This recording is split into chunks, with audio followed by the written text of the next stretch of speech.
Greetings! Now here's a little bit of an interesting video for you.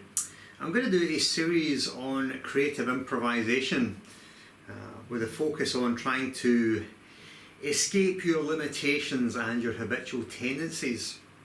And I thought what I'd do before I get into any of the techniques that you might use to do that is to sort of frame the problem and let you understand what the problem actually is. I've been thinking about this for quite some time, probably about the last 3 or 4 years actually, and in some ways it's a bit of an unanswerable and inescapable conundrum that you can't ever move beyond or transcend, but you can do things that might ameliorate it, right? So this all sounds very mysterious, so what the hell am I talking about? Well, I've come to define this problem as something I call instrumentality. So what does that mean? Well, fundamentally it means that you can never escape the bounds of the instrument that you're actually playing. So, for instance, to be able to play any musical instrument, you need to interact with the instrument. And in a very fundamental and basic way, you need to learn how to play it. So obviously when you give an instrument to a complete beginner, they can't really make any coherent musical sound on it because they don't understand the instrument and they have no technique. So here's the basic problem in a nutshell. The very act of learning to play the instrument prevents you from expressing yourself on the instrument. And I know what you're thinking, well, that sounds absolutely nuts. But let me explain this a little bit. To be able to play an instrument, you need to acquire a whole range of skills, a complete skill set. And that might include very obvious things like technique. You actually have to get your fingers or whatever you're using to play the instrument to mobilise and work in a particular way to be able to create the sound. So you need to create technique. And what probably goes in hand with that, or always goes in hand with that, is knowledge. Which is knowledge of things, let's talk guitar specific things, knowledge of things like chords and scales and arpeggios and sequences and patterns and music theory and reading and writing and the development of oral skills, the development of composition, the development of improvisation. There's an entire range of skills which you could and should develop to become a really good all-round player. But the problem is basically this, that if you spend, well in my case, like 30 plus years learning how to play the guitar, or trying to develop my musicality, such as it is, trying to develop my musicality on an instrument, you then run into the problem that the moment that you go to play something on the instrument, what comes out is not really an expression of you, your musical personality. What comes out is all the things that you've learnt and practiced.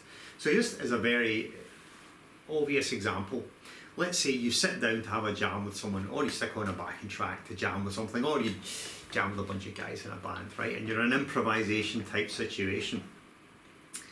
Well, what most musicians do is they develop what you might call a lick bag, a grab bag, a set of things that they know and that they can play.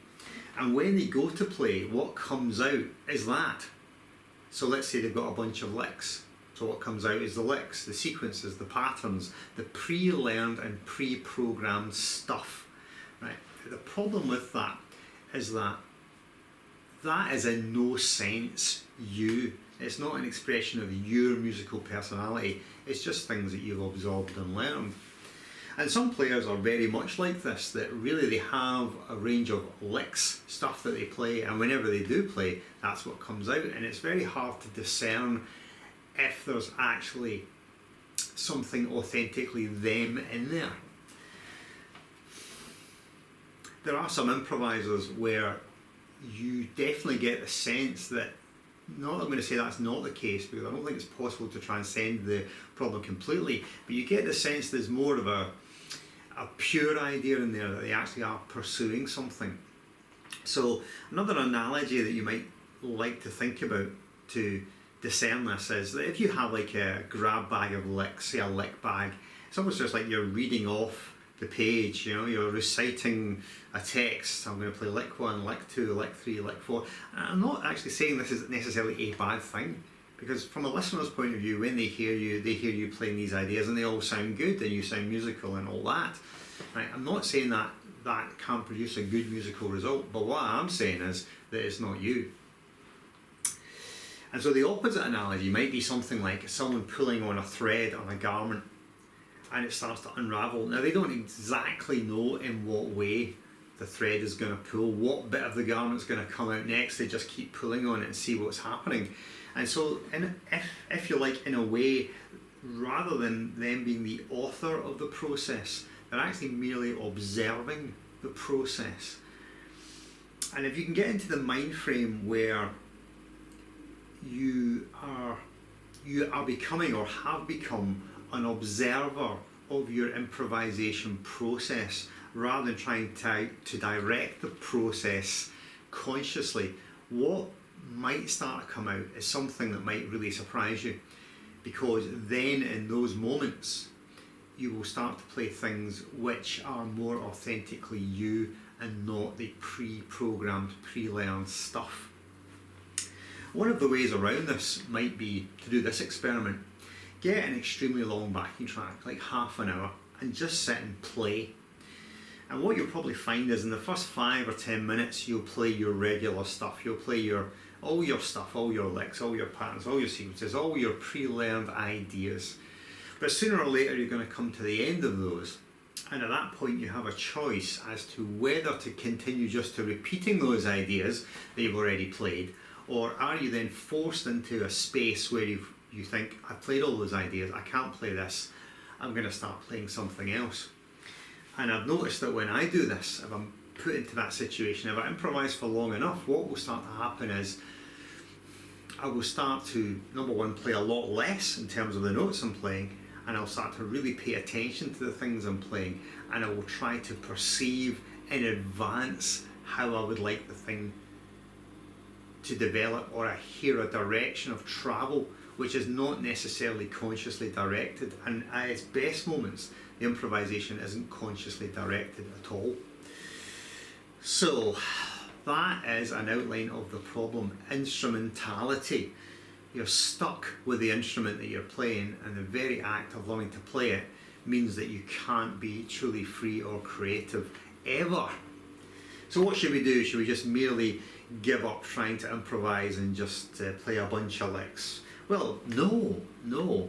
There are things we can do to try and unlock our creativity so that we won't ever be able to get to the point where instrumentality is not a factor. It's always going to be a factor in your playing. But you might be able to get to the situation where you can get into states of mind, states of consciousness, or you can have particular moments in your playing, in your improvisation, where, let's say, the pressures of instrumentality are less, or they don't seem as immediate, and you can actually then start to play something which is internally, authentically you. And given enough time, you might be able to express more of those things more of the time. So here's an interesting thing to relate from my own playing. If you've watched any of my videos, especially my technique oriented shred videos, you know I have spent a long time playing a lot of things extremely fast, and all of those things are obviously learned things, pattern or sequential based things, because fundamentally it's impossible to play something really fast that you've absolutely spontaneously just invented. It just isn't possible. Anything that you can play at any particular tempo is going to be the product of something that's learned and practiced. And again, I'm not saying there's anything wrong with that, but what I'm saying is it isn't you. So me as a player, having spent many years working diligently on technique and trying to improve my technique, and it's still something I'm working on now, especially as I get back into practice, is that the sort of player that I always thought I wanted to be, or I identified myself as, was this sort of, very technical shred type rock player, which is what I was in my initial phases, my genesis, my origin, if you like, right? You can probably still tell. And that's the sort of player I thought I wanted to be. And one of the very interesting things about the journey that I've been on for 30 plus years, is that you discover the sort of musician you actually are internally when all that stuff is stripped away is nothing like that whatsoever. I'm fundamentally not a shredder at all. When I'm at my most, what I consider to be musically authentic or genuine, then my playing is very sparse, very simple, extremely melodic, and actually has a sort of stark beauty and simplicity. And I'm not entirely sure where that comes from, because in the moments that I achieve that, I'm not consciously aware of it at all. So the point to make is that the sort of player you think you are probably isn't the sort of player you really are at all, if you can but connect with this authentic sense of your musical personality. It's what I like to call my authentic interior musical landscape. So that when I'm actually connected with that landscape, I truly feel that I'm expressing something that's me and not something that's pre-learned and pre-programmed. Though, as I've already said, you can't escape it altogether. So, this rather sort of long-winded piece to camera is a way of setting the scene or framing the techniques we're going to look at. And primarily what we're going to do is we're going to look at what I would describe as limitation or disruption techniques, where we're going to actively place a limitation or barrier in the way of us playing all our usual crap. Because there's no one that's more sick of their usual crap than you are or I am when I hear it. When I hear myself play all those licks that I played before, I just go, blah. This is so boring, I don't want to play this, this is not me. Great example here actually, Alan Holdsworth, who true musical original with a completely unique vocabulary. I don't think he sounds like any other guitar player. Well, plenty of other guitar players have tried to sound like Alan, but he wasn't copying anybody. And he actually, in an interview, said that if he caught himself playing an idea or a lick too much, then he would deliberately avoid it. He would deliberately chuck it away and he wouldn't play it again. And the reaction of a lot of guys might be, God, if I could play some of those Alan Holdsworth licks and I had them down, I would never let them go. But he just didn't like it because he didn't think it was creative, and actually he's entirely right. And to use the example of some players who I would say have a definite lick bag, and when you listen to them play, and if you listen to them play for long enough, you definitely say, well, that's their shtick. I mean, a good example of that would be Yngwie. As great a player as he is, I think you have to admit that when you listen to his vocabulary, he has a definite vocabulary and he definitely has a bunch of licks. And I think all players have licks and you need licks, but ultimately to become a properly connected and expressive musician, you need to transcend that and try and find something that's authentically you. Anyway, I'm going to leave that piece here, and we're going to start on the next lesson looking at some ways we can disrupt these habitual tendencies and try to transcend our problem, the conundrum, the riddle of instrumentality. Alright, so chaps, hope you enjoyed that. I'll see you for our first proper lesson next time. Farewell!